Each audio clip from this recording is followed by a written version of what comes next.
Boa noite, minha gente. Sejam bem-vindas, bem-vindos, todo mundo que está chegando. É com muita alegria que a gente inicia hoje mais um Abre-te Sésamo, nosso segundo Abre-te Sésamo, na intenção de compartilhar essa reflexão, né, sobre a dimensão simbólica profunda dos nossos amados contos de fadas, os nossos contos de encantamento, sempre convidando uma pessoa especial, né, que tenha inspirado o nosso grupo de estudos. Então eu vou chamar minha parceira nessa aventura, nessa reflexão, nesse estudo, a Andy Rubinstein. Deixa eu ver se ela já está por aqui.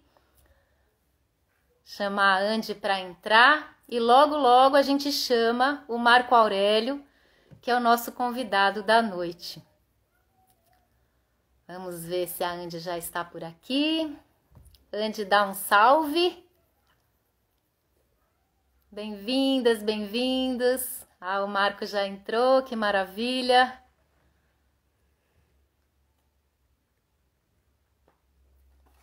Andy, cadê tu, cara de tatu?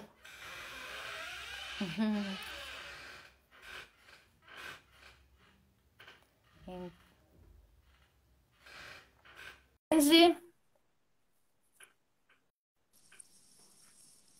Oiê! Bem-vinda, querida. Oi, Cris, obrigada. Boa noite, todo mundo. Boa noite, gente. Bem-vindos todos. Que alegria, hein, Cris? Nosso segundo Abre de Muita, Sésamo. Não vejo muita, a muita hora. alegria. Bora chamar o Hum. Marco? Vamos Ele já chamar o tá Marco, aí. mas ele já está aí, né? Vamos chamar. Sim. Vamos ver aqui. Dá um salve, Marco, por favor, para eu te chamar.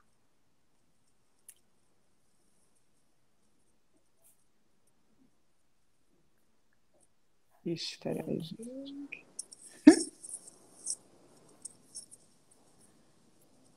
Ai, gente, essa Marco, parte tecnológica, né, Cris? A gente sempre tem esses segundos, mas tudo bem, faz parte, gente, gente. faz parte, tá tudo tranquilo.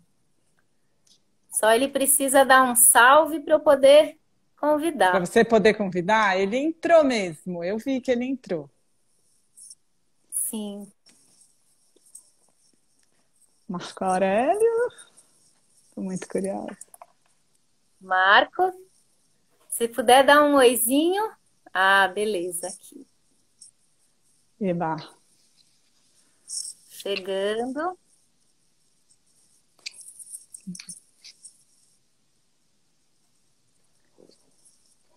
Oi, boa Ah, que noite. bom. Boa Boa Oi. noite, Marco. noite! Bem-vindo! Bem-vindo. Opa, eu tô quase sendo canonizado aqui. Tem uma luz aqui acima É, da tá cabeça. mesmo. Olha só. Abre-te Sésamo, não é? Abre de Opa, sésamo. pronto. Isso mesmo. Ai, Marco, Abre-te que sésamo. prazer, viu? Receber você no nosso segundo Abre-te Sésamo. Muito bom. Eu vou contar um pouquinho sobre essa pessoa, esse convidado especial, e logo a gente passa a palavra para ele, né? O Marco é um grande poeta, né, grande divulgador da literatura de cordel. Ele tem mais de 40 títulos publicados, muitos deles selecionados no catálogo da Feira do Livro de Bolonha. Foi finalista do Jabuti. Gente, é um currículo maravilhoso, né? E a maior parte desses títulos ligada ao cordel, né? Que, nas palavras do próprio Marco, chegou a ele por nenhum outro caminho que não o do coração, guiado pela voz encantada da sua avó, em Ponta da Serra, na infância, no sertão baiano que ele nasceu. Então aí já começa toda a maravilha. O Marco tem uma, uma coleção, né, de antologias, de contos tradicionais do Brasil, preciosas, né, com base nessa recolha no sertão. Eu tenho aqui algumas que são referência, né, tenho aqui os contos folclóricos brasileiros, tenho aqui esse que eu amo, o Príncipe Teiu, e outros contos brasileiros, contos e fábulas do Brasil. Tem aqui esse último que eu conheci há pouco tempo, estou encantada, Vozes da Tradição. Então, assim, vocês podem ver a maravilha, né, que é, desde que eu conheci o Marco como aluna, que isso tem sido um alento para mim, né? O Marco é um profundo conhecedor dessa tipologia, da classificação dos contos tradicionais. Ele tem um HD, gente, que é incrível. É uma biblioteca viva, é um negócio impressionante, é incrível mesmo, eu fico encantada, né? E o mais lindo é a maneira como ele vai tecendo essas relações entre os nossos contos, os contos do mundo, né? E os antepassados, os ancestrais míticos desses contos. Agora, mais do que tudo isso, né, o Marco é uma alma extremamente generosa, uma pessoa de coração imenso, daquelas pessoas raras hoje em dia, né? Pessoas que estão de verdade em tudo que escrevem, em tudo que falam. E é por isso que a palavra dele chega fundo no coração da gente, né? O Marco é porta-voz dessa memória da nossa tradição oral. Então, eu passo a palavra a você, Marco, para que as pessoas possam te ouvir, né? É isso. Seja bem-vindo. Abre-te, César. Abre Suzana. Isso. Fala um pouquinho do É, Abre-te, Suzana. a Abre Suzana, o Abre Suzana é a forma como nós, nos nossos contos, né, assim a mágica que abre a caverna, né, vedada pelos ladrões, ou num conto que o professor Rogério de Caetité recolheu, os bichos. Os bichos são as entidades, né, o que dá a ideia de que na versão mais antiga, na verdade, entidades mágicas, possivelmente duendes, ligadas, né, a esse mundo quitônico que guardava a caverna. Depois, numa racionalização do mito, eles vão se tornar os ladrões, né? Porque os ladrões é que acumulam riquezas. Mas a gente sabe, até por conta da mitologia nórdica, ou nórdico-germânica, que são os anões, são os duendes que guardam essas riquezas do mundo mineral.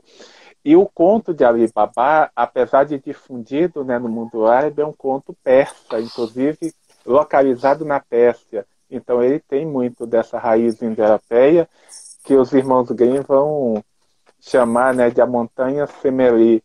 E a gente tem de recordar também que o conto de Ali Baba é composto de dois motivos. O, o do Open Sesame, né, o Abre-te Sésamo propriamente dito, e a segunda parte que é da donzela sábia, que é a Morgiana. Então ela vai ser a protagonista da maior parte deste conto. Então são dois contos tipo, né, que acabam se mesclando e de alguma forma tornando-se um só. Então num dos livros que você mostrou, inclusive, nós temos, né, uma versão deste conto, O Olho Maior do que o Corpo, mas só com a parte inicial. Maravilha. Fala um pouquinho sobre os contos tipo, Marco. Isso que eu ia falar. Se você pudesse contar um pouquinho para quem está aqui, o que são esses contos tipo? O que é isso? Os contos tipos são tipo assim. Na verdade, conto e tipo são sinônimos, mas normalmente, para fazer essa distinção de conto de motivo, nós chamamos conto tipo, né? Tem o type em inglês, que é a língua que, de certa forma, principalmente por conta do estudioso Steve Thompson, expandiu, né, os estudos, tornou-os acessíveis a boa parte, né, do mundo. Então, o tipo é o conto como um todo, é o conto na sua totalidade, e o motivo é a menor partícula do conto. Então, os contos ou tipo, os tipos, eles são formados por muitos motivos. Eu vou dar um exemplo, um conto que acho que todos nós que somos desse universo conhecemos, o conto dos dois irmãos. Não a versão dos irmãos Grimm, mas o conto egípcio, o antiquíssimo conto egípcio, né? Que o Cascudo, de certa forma, reproduziu na introdução dos contos tradicionais do Brasil. Basicamente, ele traduziu e adaptou o resumo feito pelo Steve Thompson em The Folktale. Para ser mais justo com o Thompson, eu fiz uma tradução que vai ser publicada num texto meu que está a caminho, que são os Contos Encantados do Brasil, que eu vou fazer com a Rosana Montalverne, que nós conhecemos bem também. E neste conto dos dois irmãos, a gente tem muitos dos motivos que a gente vai ver posteriormente em outros contos. Por exemplo, a mulher bonita cujo fio de cabelo cai na água e vai até o rei, ou no caso, o rei do Egito, o faraó, que se apaixona pelo fio de cabelo. Lembremos que este conto foi narrado 1.200 anos antes de Nosso Senhor Jesus Cristo vir a este mundo, do Logos tornar-se carne, do verbo tornar-se carne. Mas este motivo do fio de cabelo levado não pelas águas, mas por uma ave, uma andorinha, a depender da versão, a gente vai ver no mito de Tristão e Isolda, em alguns contos também. Por isso, o Steve Thompson, esse estudioso dos Estados Unidos, que nos deixou em 1976, ele reuniu os motivos em 6 volumes, né? Que em português seria mais ou menos motivo index na literatura popular, né? Folk literature, como ele coloca. E aí nós vamos encontrar outras também. No mesmo conto dos dois irmãos, a gente tem a fuga do irmão que é acusado falsamente pela cunhada de tentar seduzi-la, e o rio que abre dando passagem a esse irmão, fechando-se em seguida ao perseguidor. Isso está no Êxodo, não é? Isso está também numa das versões que a gente tem da Chapeuzinho Vermelho, a versão francesa da Chapeuzinho Vermelho, em que não é o lobo, mas a velha espécie de Baba Yaga que persegue a menina, que acaba afogando-se, já que ela, quando passou, deu rosquinhas para o rio, colocou óleo na porta, ou seja, ela fez sacrifícios propiciatórios que depois acabam redundando, né, em sua salvação. Então, o motivo é a menor partícula do conto, como eu disse, e o tipo é o conto em sua totalidade. Sim. Ai, gente, tá aqui incrível. Gente, eu também queria falar para vocês que estão aí, se quiserem fazer perguntas, a gente, né, Cris, a gente vai anotando aqui e depois a gente vai falando para o Marco, assim, ele não precisa se preocupar com esse monte de gente falando, ele é incrível, maravilhoso, é um baiano incrível, é um mestre, é um HD. O povo mentiroso. É nada, incrível mesmo. Incrível. Obrigado, E você gente. Bom estar agora aqui. essa questão, né, do sacrifício propiciatório, enfim, fala um pouquinho sobre essa relação com os ritos antigos também, Marco, toda essa tessitura, né, do conto, do mito, do rito, como que você costuma abordar isso, que é tão maravilhoso. Até a Cris vai se recordar, né? Nós falamos um pouco disso no nosso grupo de estudos, que desta vez enfoca muito mais o mito do que o conto de fadas. A gente tem muito presente nos contos o sacrifício humano. Eu recentemente fui chamado pela Ana Merege. Ana Merege é uma mestra, né, também estudiosa dos contos de fadas, tem um livro muito bacana de introdução a esse universo. E no nosso país, né, no campo da fantasia, É uma das autoras mais destacadas. E a Ana me pediu para eu fazer um texto, né? Eu não digo apresentação, é fácil, nada disso. Pediu que eu fizesse um texto a respeito de um romance dela. A gente pode chamar de romance ou de novela, já que na língua inglesa está tudo se mistura, né? A palavra romance foi substituída por novel, novela no sentido de novidade. Mas eu meio que fujo dessas classificações. Mas o livro da Ana chama-se O Caçador. Ele já foi publicado, teve 2 edições, segundo eu sei, eu tenho uma, a última, e vai ser reeditado, né, ampliado, enfim. E o Caçador é o personagem que alinhava ah, toda a narrativa. É um personagem secundário no conto da Branca de Neve, Snow White, e é um personagem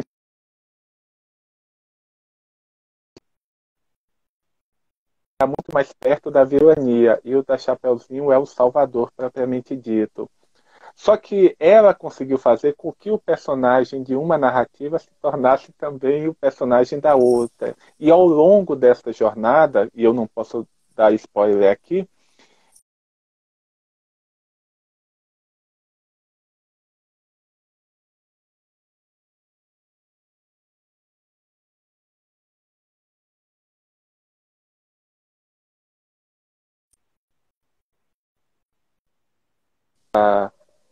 da Branca de Neve, que é, em algumas versões mais antigas, a mãe, inclusive os irmãos Grimm, de uma versão à outra, eles mudam de mãe a madrasta, e aí isso vai dar muito pano para manga, principalmente para os freudianos, é a rainha que manda o caçador sacrificar a menina. Mas eu me pergunto, por que a rainha não pediu que o guarda, que o soldado, que o arqueiro, enfim, que o mordomo fizesse esse papel? Por que o caçador? E eu muito curioso com essas coisas, eu fui pesquisar. E aí a gente vai descobrindo os deuses que cumprem essa função de caçador. Ninurta, que vai se tornar Nimrod na Bíblia, Ninurta, um deus sumério, né, um deus mesopotâmico, Melkart, que é uma divindade cananeia, e praticamente todos os heróis são caçadores. Hércules é caçador, isso está na própria narrativa dele, os trabalhos dele são trabalhos de um caçador. Nós temos Orion, que é o caçador por excelência, nós temos Action, que é aquele caçador que é punido por ter visto Ártemis nua, ou seja, viu a deusa na sua no seu esplendor, né, máximo, e isso é uma transgressão punida com a morte. Mas isso só nos dá a ideia de que, apesar de caído, de rebaixado, no sentido que Mikhail Bakhtin dá esta palavra, esse caçador ainda tem algo, né, da antiga divindade. E por isso ele é que vai ser chamado para o sacrifício. E como acontece também na narrativa bíblica de Isaac, aquela vítima ela acaba sendo substituída por um animal. Então o conto e a narrativa bíblica, que também tem toda uma base mítica, mostra justamente quando o sacrifício humano foi mudado, foi para um sacrifício de um animal. Então isso é muito forte. E a gente tem isso muito presente também no conto do Matador de Dragões, The Dragon Slayer, que é aquela narrativa que normalmente tem esse plot. Um homem, normalmente um desconhecido, um estranho, chega a uma cidade, a um reino ou a um local e sabe que naquela cidade um tributo esquisito, né, para os moldes dele, de onde ele vem, está em vigência naquele lugar. Ou seja, uma vítima é oferecida a um dragão, a uma serpente. E ninguém tem coragem de contestar. Por quê? Porque é a razão de ser daquele povo. Só que este homem, ele questiona, ele enfrenta, mata o dragão e devolve a princesa viva. Muitas vezes ele não retorna com ela, um impostor retorna e assume o lugar, que depois vai ser desmascarado. Isso indica, segundo Léo Frobenius, que estes sacrifícios, na verdade, eram oferecidos normalmente a uma divindade aquática, ao próprio espírito do rio. Ou seja, tratava-se de um casamento, uma hierogamia. A mulher casava-se com Deus e ela ia de muito boa vontade. Isso é tão forte no conto da Serpente Bida, um conto mítico que Léo Frobenius reproduz em A Gênese Africana, e que eu adaptei para o cordel num livro ainda inédito, que não deixa qualquer dúvida a respeito. A gente tem também esta narrativa no mito de Perseu e Andrômeda, em que essa serpente que inundava aquele país por conta do castigo imposto por Poseidon, supostamente punindo a fala de Cassiopeia, mãe de Andrômeda, né, de que ela é mais bonita do que as filhas do deus do mar, e os deuses são muito ciumentos, né? A palavra ciúme, até o Deus bíblico, né, é zeloso e ciumento, então ele castiga o país com inundações, até que Perseu chega lá e põe fim aquela brincadeira toda. E o motivo do tributo, enquanto um ritual de apaziguamento, vamos chamar assim, a gente vai encontrar no mito de Teseu e o Minotauro, e é um mito que envolve muitas camadas, se a gente fosse aqui mais a fundo, né? O Minotauro, na verdade, é o filho da deusa, nas representações muito mais antigas da religião matriarcal de Creta, mas que a Grécia não vai compreender. E, eventualmente, faziam-se sacrifícios a este deus, essa divindade, que possivelmente, inicialmente, segundo o campo, sacrificava-se o rei, e que foi substituído pelo sacrifício de um touro, que vai cumprir o papel desse rei, assim como o boi Apis no Egito substitui Osíris, né, a encarnação do deus Osíris. Então, o conto popular, em muitas versões, ele acaba, de certa forma, conservando esse rito, né, que se perpetuou, chegou até nós por meio do mito e que, de alguma forma, seguiu vivo no conto. Mas a gente nunca pode dizer que o rito faz com que surja o mito e o mito desperta no conto. Muitas vezes, o conto e o mito caminham lado a lado. E em algumas situações é o mito que propicia o surgimento do rito. O Vladimir Prop, né, um grande estudioso do conto popular, o russo Vladimir Prop, ele vai falar disso. Mas, como há mitos que espelham culturas muito antigas, então nós vamos encontrar, por exemplo, num conto como o de Hansel e Gretel, né, que aqui a gente chama de João e Maria, mas no livro que você mostrou, que é José, que Jacinto me contou, é José e Maria, a gente vai encontrar as faces desta deusa, né, na vítima sacrificial, na mãe, na velha que se alimenta dos meninos, e de alguma forma a gente vai encontrar também um motivo mitológico ali, porque no conto dos irmãos Grimm, a velha foi jogada ao forno e veio cinzas e acabou. Nas versões que nós temos recolhidas aqui e também em Portugal, quando os meninos jogam a velha no fogo, das cinzas dela surgem 2 cachorros ou 3 cachorros. E esses cachorros vão se tornar os ajudantes mágicos do herói, ou seja, vão ajudar a matar a serpente de que eu falei, salvar a princesa, e depois, de certa forma, vão contribuir também para que o Salvador seja reconhecido como tal. Então, este é o conto do Matador de Dragões, o mais arquetípico de todos, né? Porque dialoga também com o mito de Sigurd que é o Sigurd nórdico, né, que é o Siegfried alemão, da ópera do Wagner, né, dos Nibelungos. E, de alguma forma, também a gente vai encontrá-lo, não sei se disse aqui, se não disse, afirmo, na lenda de São Jorge. Inclusive, o quadro de São Jorge, todos os elementos estão ali. A princesa Dalida, né, que está, digamos assim, ao lado, o dragão representando essa entidade aquática, e a forma mais antiga do dragão, segundo o próprio, é aquática, depois que ele ganha asas, representando justamente essa fúria dos rios, né? Inclusive um conto muito bonito, um conto da região do Sahel na África, da região de Ouagadougou, que é Sambagana, em que a serpente Issaber, um ano ela manda abundância e outro ano manda seca.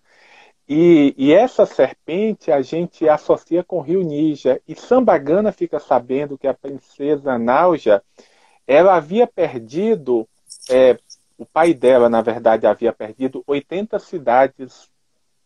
E ela diz que vai se casar com quem lhe der 80 cidades. E Sambagana fica sabendo por meio do bardo Tarrahaf, e ele vai em busca dos príncipes e combate todos e consegue vencer 80 príncipes e devolve 80 cidades a Anáuja.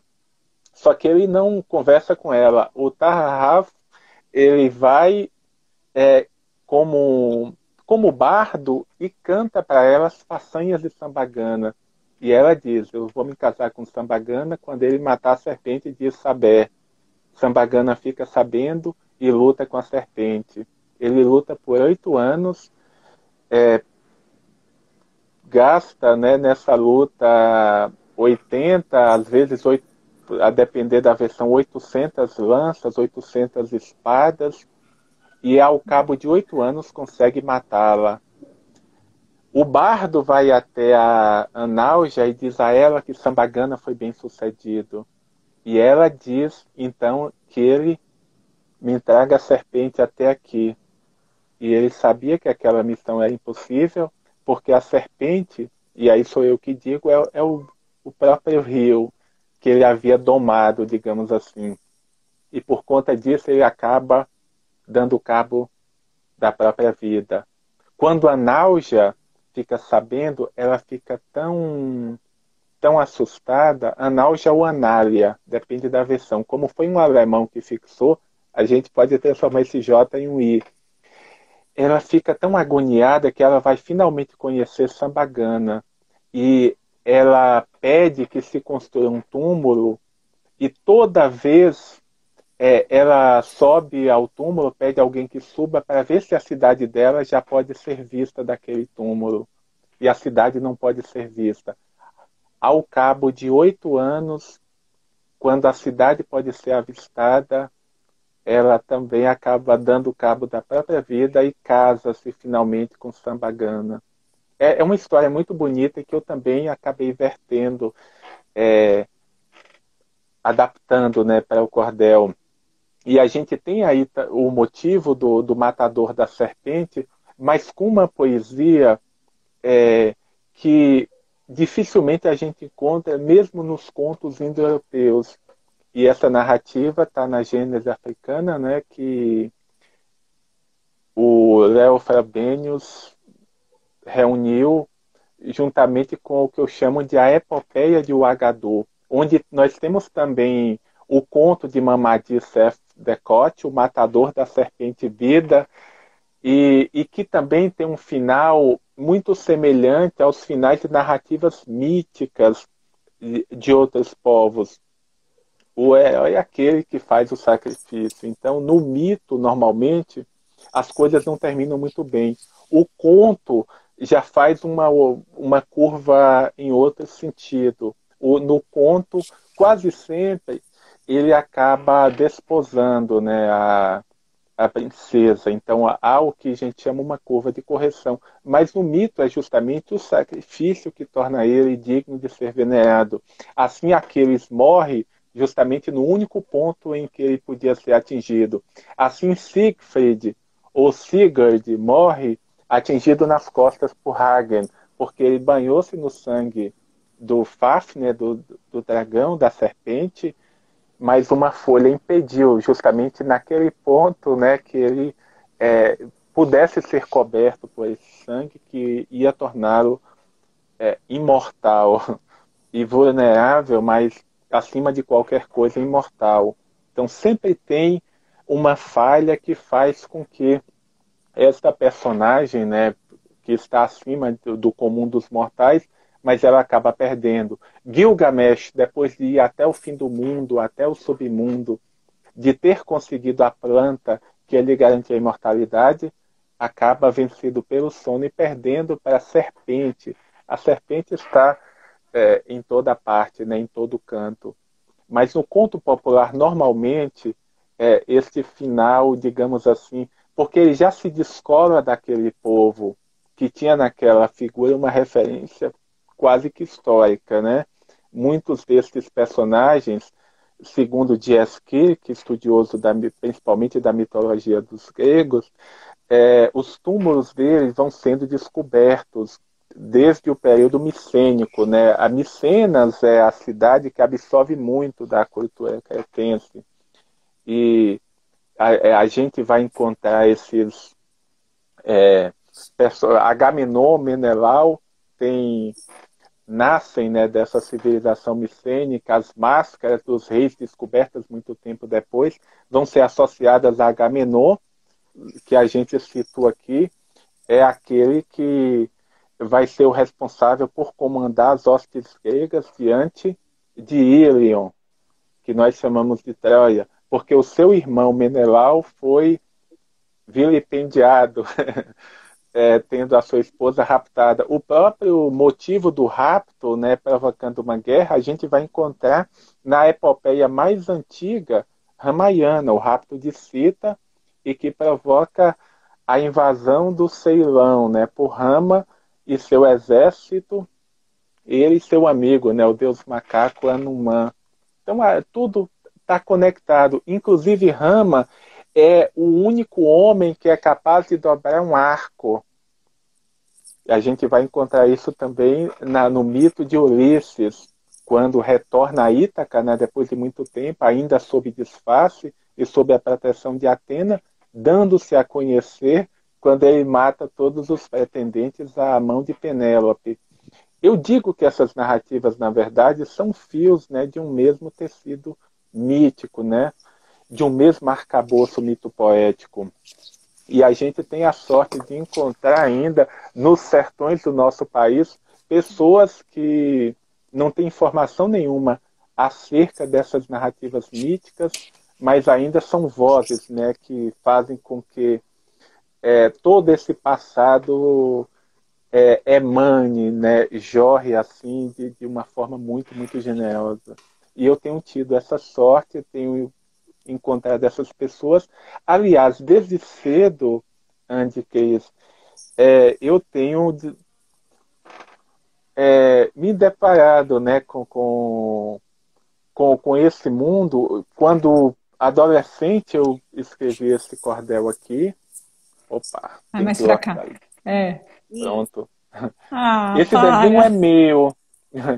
Eu tinha 14 anos, 13 ou 14 anos, eu não me recordo ao certo. Eu sei que eu comecei a fazer essa história quando eu tinha por volta dos 10 anos, 10, 11 anos, até fiz uma postagem no Facebook, quando eu assisti ao filme Fúria de Titãs.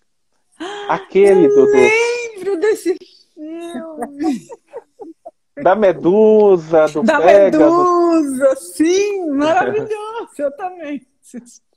Pois, muito tempo depois foi que eu fui saber que quem dava vida às animações é o rei Harryhausen, o mesmo que também cuidou dos bonequinhos do Jazão e o Velo, né, e o Velo de Ouro, o Jazão e os Argonautas, a depender, né, da tradução, que o Jazão luta com os esqueletos, né, que vêm a ser os homens que nascem do dente do dragão. Jazão também é um matador, né, de dragões. E é uma narrativa mítica que a gente vai depois encontrar nos contos também, no conto da fuga mágica, ao qual Campbell faz referência. Mas eu vou falar deste filme rapidamente, porque é um filme de 1981 e que eu assisti no início de 1986. E eu me recordo até hoje a chamada para o Supercine da Globo, que dizia mais ou menos assim: o que os deuses podem fazer? Soltar o vento, agitar o mar. Isso é o Dirceu Rabelo, que tinha uma voz muito bonita, né? Ainda Adorei tem. essa sua mudança de Desafiar voz. as trevas. Prepare-se para conhecer Afrodite, a deusa do amor, a princesa Andrômeda e o príncipe Perseu, Zeus, o deus do Olimpo, Pégaso, o último cavalo alado. Aí tem um dublador que vocês vão conhecer, fazer a voz do Anthony Hopkins, do Jack Nicholson, já falecido, Darcy Pedrosa, e que dublou o Laurence Olivier, que era o Zeus nesse filme. Ele tinha uma voz um pouco anasalada, né? Destrua Argos e para garantir que não sobre pedra, eu ordeno que liberte o último dos titãs. Aí voltava o narrador: da mitologia grega para o cinema, Fúria de Titãs, com Laurence Olivier, Burgess Meredith e Ursula Andress, neste sábado em Supercine. Eu assisti aquilo e eu fiquei encantado, encantado, mesmo depois sabendo não ser uma versão tão fiel ao mito, mas tinha elementos do conto popular do Morto Agradecido, ou daquele conto dos Sapatos da Princesa, já que o demônio Cálibos, que no filme é filho da deusa Tétis, é aquele demônio da montanha do conto de Hans Christian Andersen, o companheiro de jornada, que rapta a moça. E neste conto, Perseu, conto mítico, quando eu falo conto é porque realmente contos de Belerofonte, Perseu, Teseu e outros mais têm muitos elementos do conto popular. E já naquele tempo, elementos do conto popular acabam, de certa forma, se acoplando à narrativa mítica. Neste conto, vocês vão de recordar, Perseu usa o capacete de Hermes, que o torna invisível, ou o elmo da invisibilidade.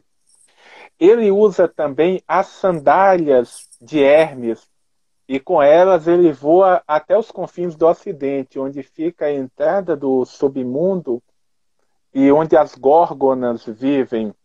Antes disso, ele encontra as greias, aquelas que têm um único olho, porque elas é que vão dizer onde ele vai ter com as três ninfas. Sempre tem essa associação ao três, né? Ao longo da jornada. Três górgonas, três greias, três ninfas, enfim. Essa jornada está muito associada ao três, que é um número mágico no conto popular também. E ele vai numa missão mandado pelo rei Polidectes, que é trazer a cabeça de Medusa. E desta cabeça de Medusa jorra sangue, que é recolhido por Asclépios, o deus da medicina. É o sangue que traz a sanidade e a morte ao mesmo tempo. Então tem a ver com a água da vida do conto popular também, e tem a ver com o Santo Graal digamos assim, do conto que Christian de Troyes, né, transformou em romance. Isso no século XII, início do século XIII, nessa mitologia, que é a mitologia, digamos assim, mais nova, que é a mitologia do rei Arthur, ou da Távola Redonda. Então, a gente consegue fazer essas conexões. No conto popular, esse capacete de Hermes se torna um chapéu ou uma carapuça. Me esconde, carapuça. E essa bota alada, ou essa sandália alada, vai se tornar uma bota que em português a gente tem inclusive o trocadilho. Bota-me bota em tal parte. Ela não voa, mas ela transporta esse personagem até um determinado lugar. Então tem um conto, que é o conto dos sapatos da princesa, que é a princesa que dança até que os sapatos ficam gastos. E a gente tem uma versão inédita também, que a Lucélia, minha esposa, recolheu e que eu transcrevi, recolhido na Bahia, em que tem os dois motivos. Tem dois homens brigando e ele deixa eu ver aqui o motivo. Ele calça as botas e some. A mesma coisa acontece com o chapéu, né? O chapéu, o cara, puxa, me esconde chapéu, me esconde carapuça. E no Vozes da Tradição, acho que no conto do peixe do João, né, do Dom João, que é o peixe dourado, né, que seu Zezinho Cabeça contou, também tem esse motivo antiquíssimo, né, como pode se ver encontrável no mito de Perseu. E no filme também a gente vê esse demônio Caibus, o mesmo personagem que é o boneco Furusteco, né, que é aquele diabinho que seduz a princesa e a leva com ele. Vamos ver no filme, é um abutre que leva Andrômeda até o rei da montanha. Vamos chamar o Caibus assim por conta do conto de Anderson. Então, a pessoa que escreveu o roteiro, ela na verdade conhecia o conto popular e não sei se de forma proposital ou intuitiva, ela acabou construindo motivos que na verdade estavam no mito de Perseu. E talvez por isso eu tenha gostado tanto desse conto, a ponto de ter, de alguma forma, me inspirado para escrever esta narrativa aqui. E que tem pouco a ver com o filme em si, com o mito de Perseu, mas no fundo acaba trazendo elementos míticos muito fortes, que a moça é raptada, levada para uma montanha e fica sob a guarda de um mastim. Esse monstro é um mastim com cauda de escorpião, escamas por todo o corpo e as garras de leão, mais pavoroso que Cérbero, o Tartar, o guardião. Eu gostava dessas expressões. E aí tem também, naquela negra montanha, nascia o riacho eterno, descia numa caverna e desaguava no inferno, com suas águas ferventes que percorriam o Averno. E aí eu ia construindo também a minha geografia mítica, né, nesse cordel que tá nesse livro aqui. É incrível que eu acabei pondo, né, nesse livro, que tem 7 narrativas em cordel, que eu fui escrevendo ao longo dos tempos. Então, esses mitos vivem em nós, né? Então não tem como fugir. Aproveitados, reaproveitados no universo da psicanálise. Por exemplo, a Cris citou a Bela Adormecida, que os ingleses chamam de Briar Rose. O que é Briar Rose? É a rosa braba, mas é a rosa, a rosa cercada de espinhos. E um freudiano, logicamente, vai ver essa rosa cercada de espinhos como a vulva, né? Como a vagina cercada pelos pelos pubianos. Eu nunca li nada a respeito, mas eu estou pensando aqui como freudiano também. Um junguiano vai ver esse príncipe que desbrava esses espinhos e acaba encontrando-se com a sua ânima. Aquela moça representa, na verdade, um aspecto, e acaba encontrando-se consigo mesmo. E isso está no poema de Fernando Pessoa, Eros e Psique, que é lindíssimo, né? E que acho que todo mundo conhece, mas se não conhece, por favor, enquanto a gente ainda caminha na Terra, tem que conhecer. Que termina com esse verso, né? A princesa que dormia. Na verdade, é ela encontrando assim. Ele e ela são a mesma Ele coisa, mesmo né? era, né? Ele mesmo era. A princesa que dormia, Yin Yang, né? O símbolo da completude, ou seja, a volta ao andrógeno, que é o Adão Cadmon, né, da Cabala, esse princípio original. E Fernando Pessoa conseguiu resumir isso lindamente. E o conto popular tem isso também. E às vezes essa leitura do conto é tão superficial e não consegue ver as muitas camadas que ele tem. E a gente aprende tanto. E talvez as nossas avós, os nossos avós, guardiães, né, porta-vozes dessas narrativas, cumprindo, né, sem saber, também uma espécie de sacerdócio.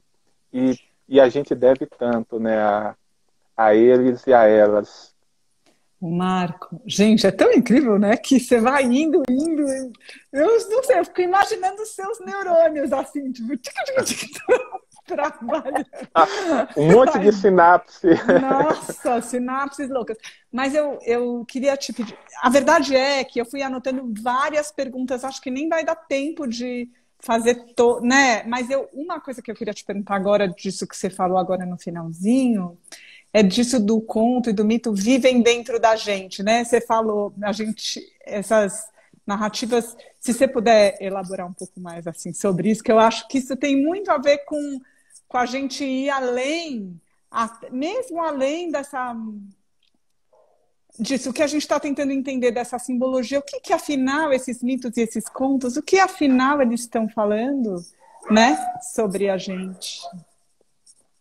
Eu acho que é a busca do si mesmo, né, do self, toda busca, na verdade, a gente busca encontrar consigo mesmo. Gilgamesh, ele, depois da morte do amigo Enkidu, é que ele vai em busca da imortalidade. E ele descobre que, apesar de ser 2 terços Deus e 1 terço homem, ele também ia morrer. E ele vai em busca da imortalidade, ou seja, em busca de si mesmo. E quando nós contamos também, de alguma forma, nós estamos buscando a nós mesmos. E isso que nos constitui, acho que é a matéria dos nossos sonhos. Alguém disse, inclusive, que o primeiro gênero não é o conto, não é o mito, é o sonho. E como os sonhos nos transportam a essas narrativas, nos remetem a essas narrativas. A Marie-Louise von Franz, a mestra, né, junguiana, e que melhor entendeu, que melhor compreendeu os contos de fadas, ela consegue fazer essa associação muito, muito forte, né, de uma forma assim, muito marcante. Nos muitos livros que escreveu, acho que aquele mais conhecido é A Sombra e o Mal nos Contos de Fadas. As análises dela, embora discorde de algumas coisas, mas eu acho muito, muito precisas. Quando nós vemos, por exemplo, um pedinte que passa por nós e nós não reconhecemos, mas sentimos nele uma certa majestade, a gente imediatamente vai se recordar de Jesus e São Pedro, dos nossos contos, andando na terra, e os contos são isso, né? Quando Jesus andava na terra, é como Steve Thompson, no livro The Folktale, ele vai falar, né, dos santos que caminham na terra, né? E Jesus e São Pedro andam entre nós, como Buda e Ananda também andavam entre nós, e como Zeus e Hermes também andavam entre nós, mas como humanos, não como deuses. Odin andava entre nós, só que ele ocultava o seu olho cego para não ser reconhecido. E aí vocês falam, mas possivelmente havia ligações, havia conexões entre esses mitos. Nas Mil e Uma Noites temos o rei que anda em companhia do seu vizir, oculto, né, como se fosse ele mesmo um súdito e não o rei. Aqui nós temos na mitologia inca o Viracocha ou Viracocha, a divindade maior, também andando oculto no meio dos homens. Os estudiosos da escola chamada de mitológica vão dizer que este rei, que é o símbolo do self para os junguianos, é o sol posto. E aí recentemente, surgiu uma notícia que foi desmentida pelo Vaticano, mas por que ela acabou se tornando notícia inclusive, de que o Papa Francisco, disfarçado de pedinte ou com roupas digamos assim, com uma roupa secular, estava entre os mendigos, consolando-os, conversando com eles. Porque isso, na verdade, está calçado, né? Está calçado pelo mito e está calcado no mito. Foi desmentido até por segurança, mas eu não duvido que o nosso Papa tenha realmente ele que abriu mão, né, das roupas solenes e tudo mais, que vem desde os antigos etruscos, né? e acabou, de certa forma, como o próprio nome dele indica, Francisco, assumindo uma condição de humildade. Eu acho que faz sentido, Andy, por conta disso, porque ainda que não seja verdade, especificamente falando do caso do Papa Francisco, em algum momento isso representa a verdade de algum povo, de, de alguma nação, de alguma comunidade.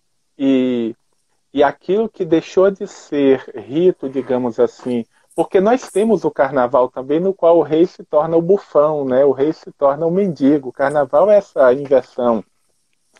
Seria isso, o carnaval é isso, né? O mundo de cabeça para baixo.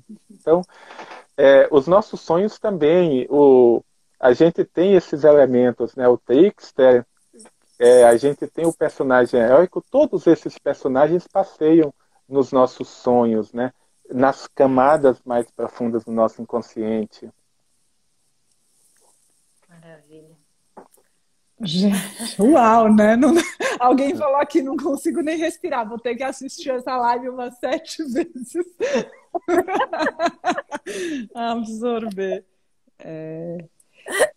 Gente, eu anotei tanta pergunta de vocês, do pessoal que está aqui. Cris, não sei se você quer fazer se eu faço alguma do que eu anotei. Pode fazer.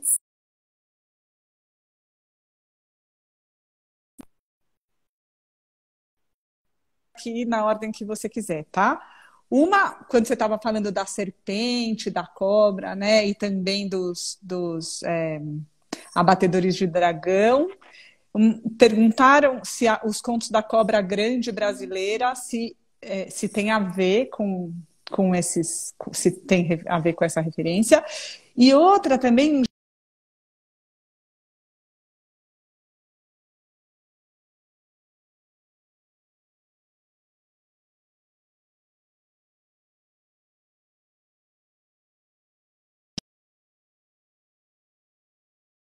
Recomendo meus livros porque é isso aí, é para recomendar.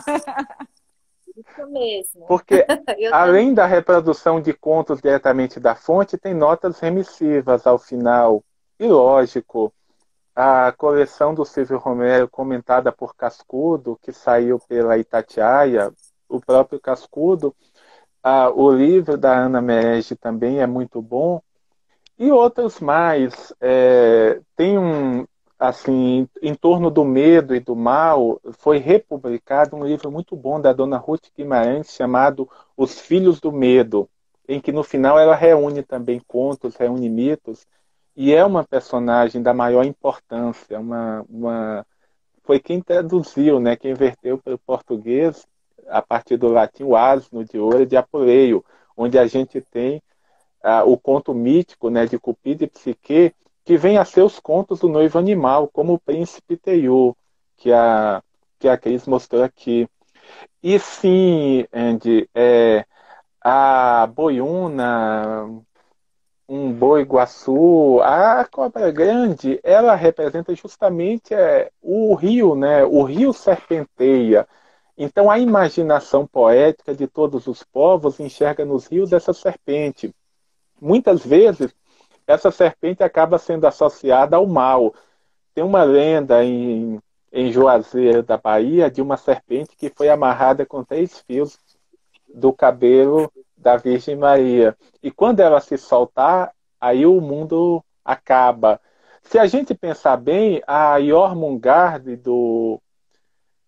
da mitologia nórdica é aquela serpente que circunda o mundo, que é o Ouroboros, né, o símbolo do infinito. Eu não falei, até a gente deixa algumas coisas no ar, mas no próprio mito, o conto mítico de Sambagana, o 8 está o tempo todo presente, que é o símbolo do infinito. 880, 8 anos, o tempo todo. E que, de alguma forma, é uma serpente também. Então, a imaginação dos povos, né, em um determinado estágio, que eu me recuso a chamar de primitivo, é uma imaginação poética. Tudo é poesia, né, no mito. Tudo é poesia. Então, aquilo que a gente chama hoje de analogia todos os povos antigos faziam, era uma coisa quase que imediato. O sol se punha.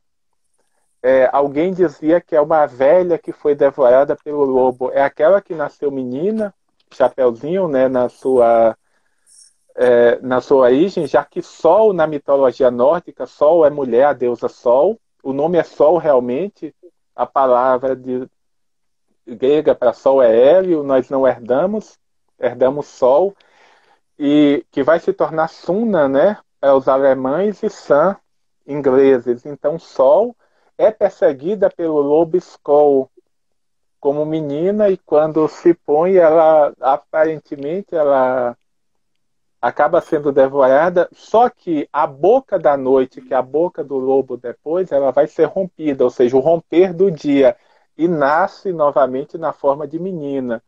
E esse ciclo vai até o Ragnarok, né, que é o crepúsculo dos deuses, em que nós vamos ter uma nova sol. O Apocalipse fala de um novo sol, né? O Ragnarok fala, nós vamos ter uma nova sol e uma nova Mani ou Moon, né? Uma nova lua. Então, a imaginação dos antigos é uma imaginação permeada, né, pela poesia. Maravilhoso. Tem mais alguma, Andy? Nossa, tem tipo 200. Que eu não sei se vai tipo entrar em outra coisa nada a ver, porque as pessoas também foram perguntando, sabe?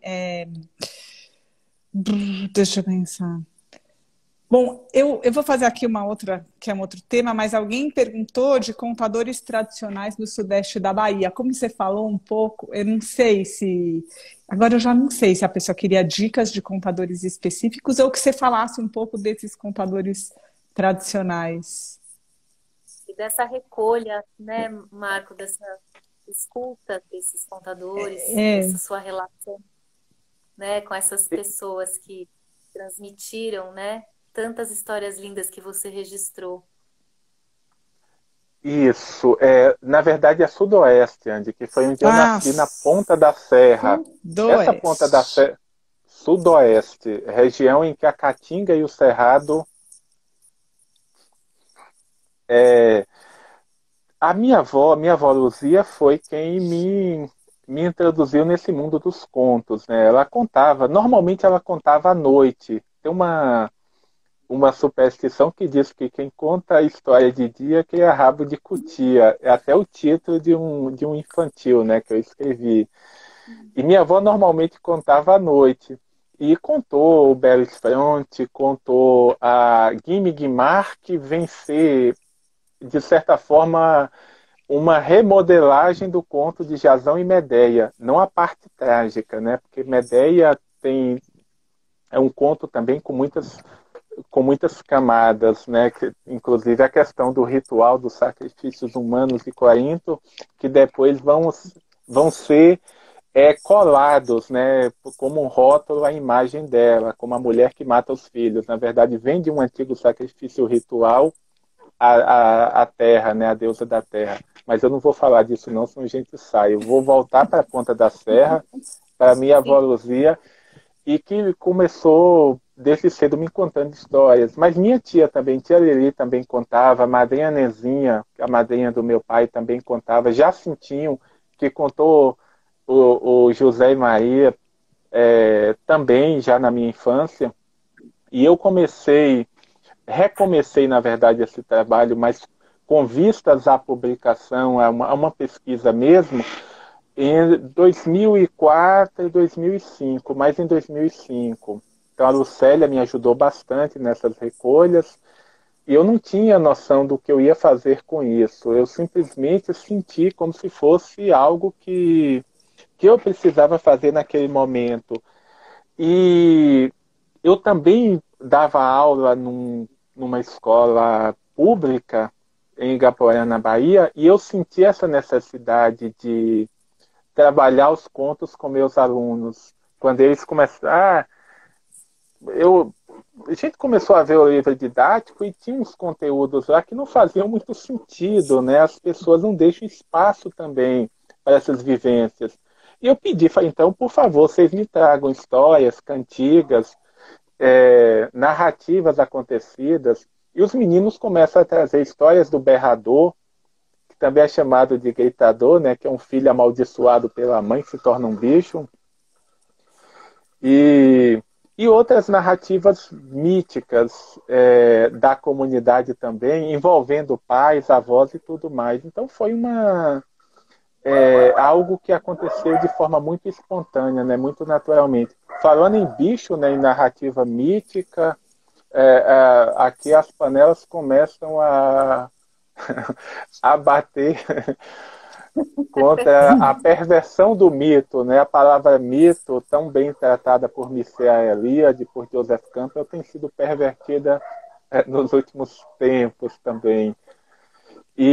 Mas, enfim, e foi por conta disso, principalmente, que eu comecei a me voltar novamente, a olhar para o meu passado e reencontrar comigo mesmo. E o cordel sempre me ajudou nessa caminhada, né? Porque os meus cordéis, eles têm também esse condão de dialogar com os contos, mas principalmente os contos da minha infância. E há algum tempo eu fiz o Perseu e Andrômeda também em cordel, o que para mim foi de certa forma, um encontro novamente com esse filme, né? O Clash of Titans, né? O Fúria de Titãs, e também com os estudos, aí sim, já sistemáticos de mitologia que eu já venho fazendo há mais ou menos 15 anos, 20 anos pelo menos, mas 15 anos de uma forma muito mais, digamos assim, muito mais próxima, né? Muito mais amorosa. Uau!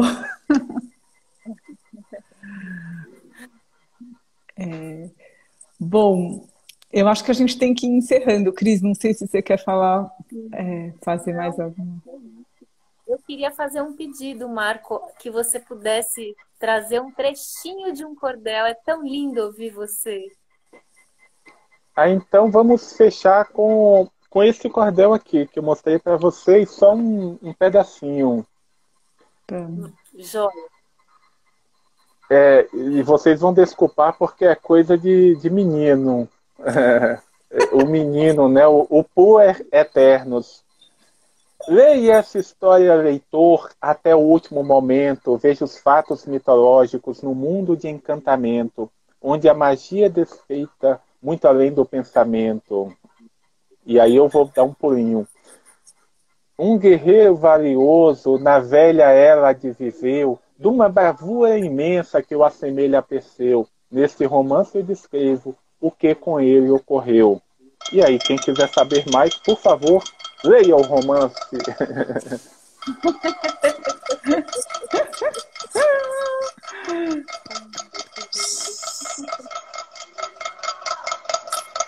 Sensacional. Obrigado, gente. Muito bom. Marco, muito obrigada. O que é isso? Aqui também tá. Alguém tem um laço aqui.